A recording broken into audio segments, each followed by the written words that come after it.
Hey there, this is Grover from TasteTequila.com and Tequila Matchmaker.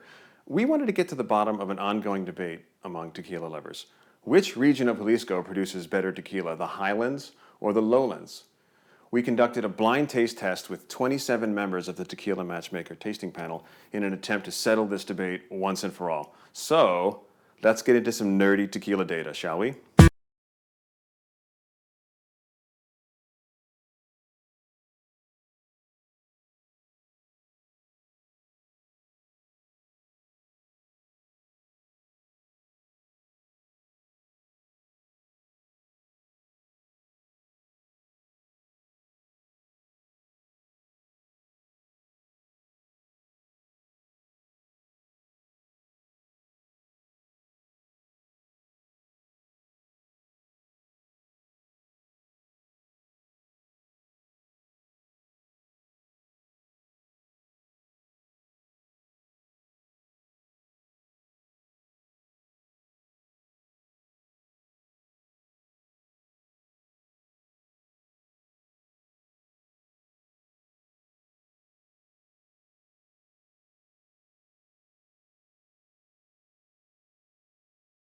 Panel members are selected based on the quality of their ratings and their overall activity within the app.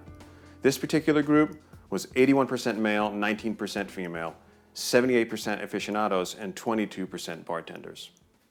Here's the lineup, all of which being reposados: Tapatio, Casa, Siete Leguas, Fortaleza, Don Lorenzo, and Roca Patron. And just so you know, we consider all of these tequilas to be excellent.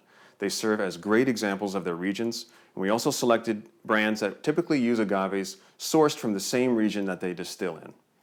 And this isn't a contest either. As far as we're concerned, all of them are winners and are worthy of a place on your bar. Now, with that said, let's take a look at the final overall scores. All of the tequilas fell in the range of either excellent or on the high side of good. As I said before, these are all high quality, so this is no surprise. Fortaleza Reposado, a Tequila Valley product, scored highest with a 91.52. Siete Leguas Reposado from Los Altos scored a 90. Tapatio Reposado, also from Los Altos, scored less than 1 point from Siete Leguas with an 89.11.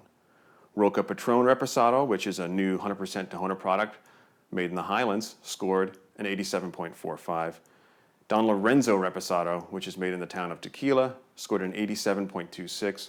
And Casa Reposado, another well-known example of a Tequila Valley product, scored an 86.6.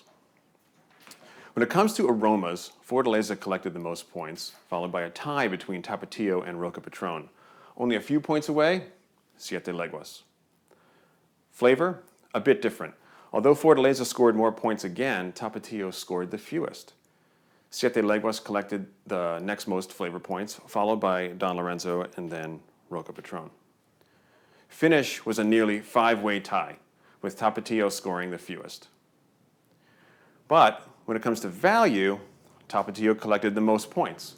Siete Leguas scored well on value, edging out Fortaleza by 8 points. Casa and Don Lorenzo were even, but Roca Patron, according to our panelists, was the lowest overall value, priced at $64. Let's dig in a little bit deeper into these individual tequilas. Fortaleza Reposado, in this case, lot 28, our panelists identified aromas and flavors of vanilla, cooked agave, caramel, butter, honey, black pepper, citrus, and cinnamon. 93% of them would recommend it to a friend.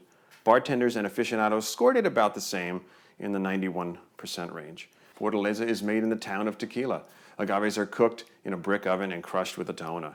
Fermentation happens in pine tanks without any agave fibers. It is 80 proof, double distilled in copper pot stills, and then aged for 6 months in used American whiskey barrels. Siete Leguas. Our panel members said that they found aromas of vanilla, raw agave, butter, caramel, and alcohol. They also detected aromas and flavors of cooked agave, black pepper, and pineapple.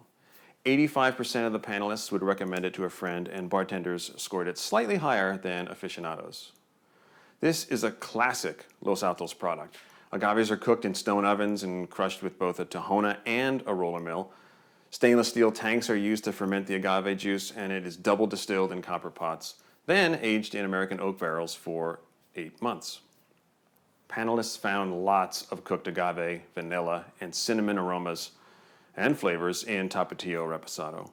Citrus and anise notes were present on the nose, and some caramel, cream soda, and black pepper aromas and flavors were detected by some.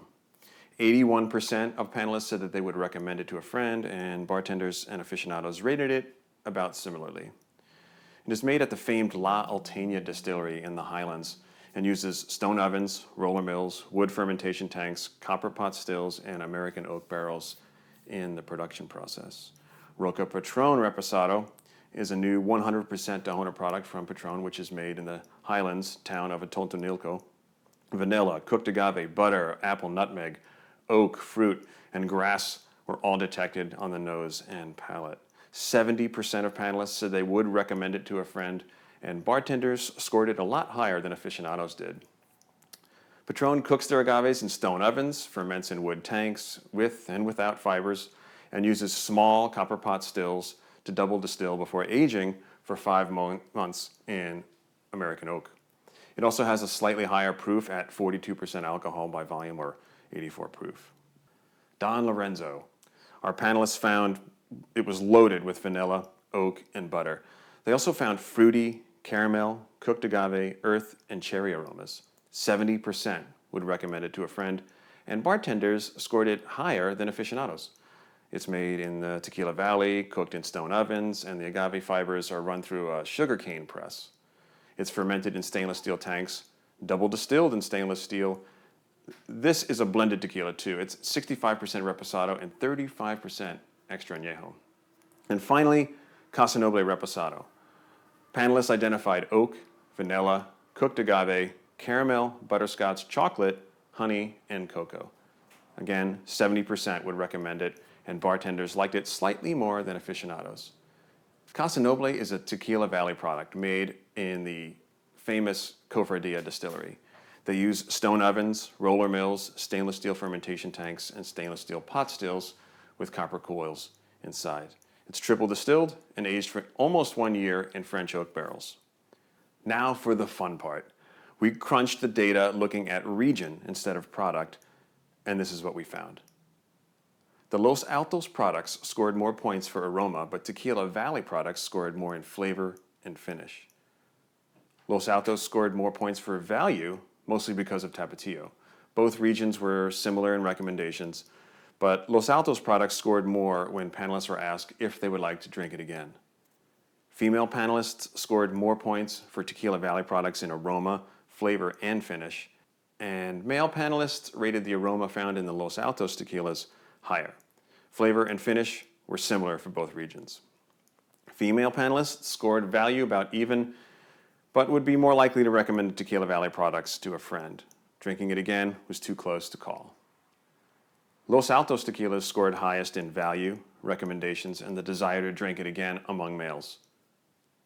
Panelists found raw agave, grass, apple, vegetal, and pear aromas and flavors in the Los Altos samples, and butterscotch, honey, cinnamon, earth, and flowers in the Tequila Valley samples. This is somewhat surprising because grass and vegetal aromas are most often attributed to Tequila Valley products. Next, we looked at preference patterns among the panelists themselves. This is where we were trying to figure out if any of the participants consistently rated one region higher than the other. And it turns out that 82% of them didn't show any preference at all. 11% had a strong leaning towards the Highlands, and 7% showed a strong preference towards Tequila Valley. If region didn't show much influence, well then we thought, what about production? Since 3 of these products involved the use of a Tahona, and 3 of them used a roller mill, we decided to run a report on that too.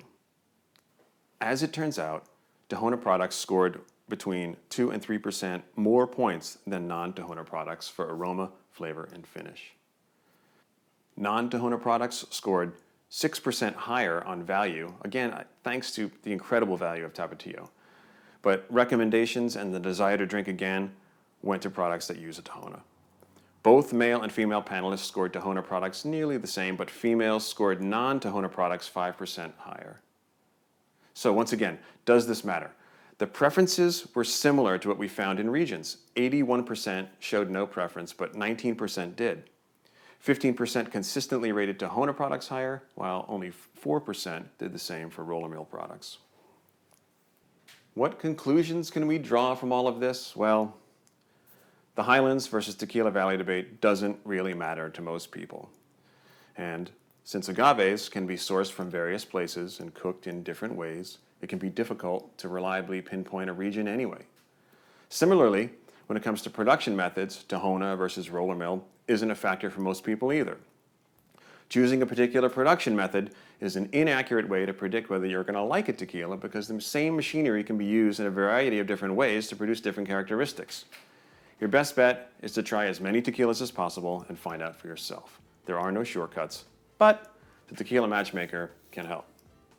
If you're interested in being part of the tasting panel, be sure to install the app on your iPhone or Android device and start rating. More detailed information about the panel can be found on our website at tastetequila.com. We will be doing these blind tasting experiments every month, so get ready for the next one, where the theme will be extra añejos. See you then.